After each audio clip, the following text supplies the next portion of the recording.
ಅಲ್ಮೇಲ ತಾಲೂಕಿನಲ್ಲಿ ಟಿಪ್ಪು ಸುಲ್ತಾನ್ ಜಯಂತಿ ಅತ್ಯಂತ ಸರಳ ಸಜ್ಜನಿಕೆಯಿಂದ ಆಚರಣೆ ಮಾಡಲಾಯಿತು.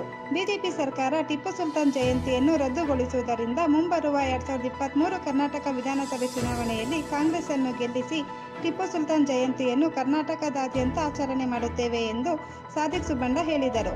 ಇದೇ ಸಂದರ್ಭದಲ್ಲಿ ರಮೇಶ್ ಪಂಟ್ನೂರು, ಅಶೋಕ್ ಕೋಳಾರೆ, ಹರೀಶ್ ಯಜಮಾನ, ಸೈಫನ್ ಅನೇಕರು ಉಪಸ್ಥಿತರಿದ್ದರು. ಅದರ ಟಿಪ್ಪು ಸುಲ್ತಾನ್ರ 271ನೇ ಜಯಂತ್ಯೋತ್ಸವವನ್ನು ಫೋಟೋ ಪೂಜೆಗಳನ್ನು ನೆರವೇರಿಸಿದ ಗಣ್ಯರಿಗೆ ಧನ್ಯವಾದಗಳು.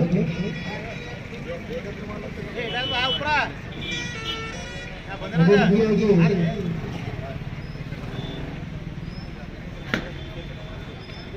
ಈ ಒಂದು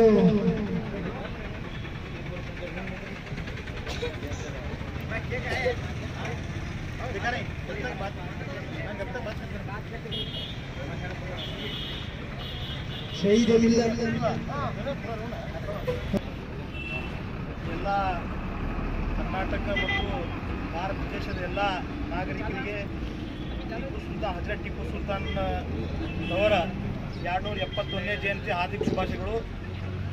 ಈ ಒಂದು ಸಂದರ್ಭದಲ್ಲಿ ಈ ಒಂದು ಟಿಪ್ಪು ಸುಲ್ತಾನ್ ಜಯಂತಿ ಕಾರ್ಯಕ್ರಮದಲ್ಲಿ ಆಗಮಿಸಿದಂಥ ಎಲ್ಲ ಪಕ್ಷದ ಮುಖಂಡರೇ, ಈಗ ನಾವಿಲ್ಲಿ ನೋಡ್ಲಾಕತ್ತೀವಿ, ಇಲ್ಲಿ BJP ಪಕ್ಷದವ್ರು ಅದಾರ, JDS ಪಕ್ಷದವ್ರು ಅದಾರ, ಕಾಂಗ್ರೆಸ್ ಪಕ್ಷದವ್ರು ಅದಾರ.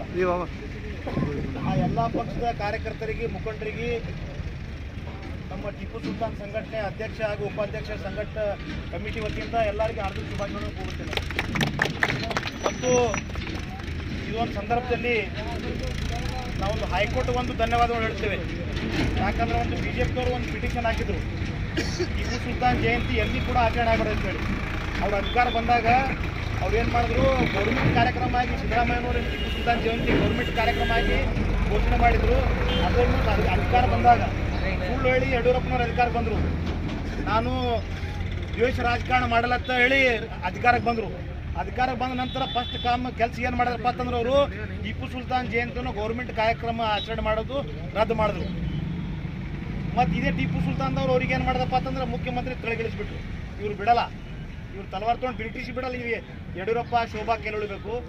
ಹೀಗಾಗಿ ಟಿಪ್ಪು ಸುಲ್ತಾನ್ ಅವರು ಬರೇ ಒಂದು ಜಾತಿಗೆ ಸೀಮಿತ ಆಗಿಲ್ಲ, ಅವರು ನಮ್ಮ ದೇಶಕ್ಕಾಗಿ ಕೊಡುಗೆಯನ್ನು ಕೊಟ್ಟಿದ್ದಾರೆ, ಮಹಿಳೆಯರಿಗಾಗಿ ಕೊಡುಗೆಯನ್ನು ಕೊಟ್ಟಿದ್ದಾರೆ, ದಲಿತರಿಗಾಗಿ ಏನು ಕೊಟ್ಟಿದ್ದಾರೆ, ಅಲ್ಪಸಂಖ್ಯಾತರಿಗೆ ಏನು ಕೊಡುಗೆ ಕೊಟ್ಟಿದ್ದಾರೆ, ನಮ್ಮ ರಾಜ್ಯಕ್ಕೆ ಏನು ಕೊಡುಗೆ ಕೊಟ್ಟಿದ್ದಾರೆ ಅಂತೇಳಿ ಭಾಳ ಅಚ್ಚುಕಟ್ಟಾಗಿ ನಮ್ಮ ಹರೀಶ್ ಯಂಟಮನವರು ಇವತ್ತು ನಾವು ಅವ್ರಿಗೆ ಹೇಳಕ್ಕೆ ಇಷ್ಟಪಡ್ತೀನಿ.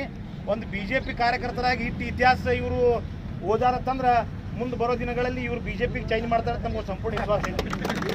ಇವ್ರ ಕೈಯಾಗಿ BJP ಚೇಂಜ್ ಆಗ್ಲಿಕ್ಕಂದ್ರೆ ನಾವು 23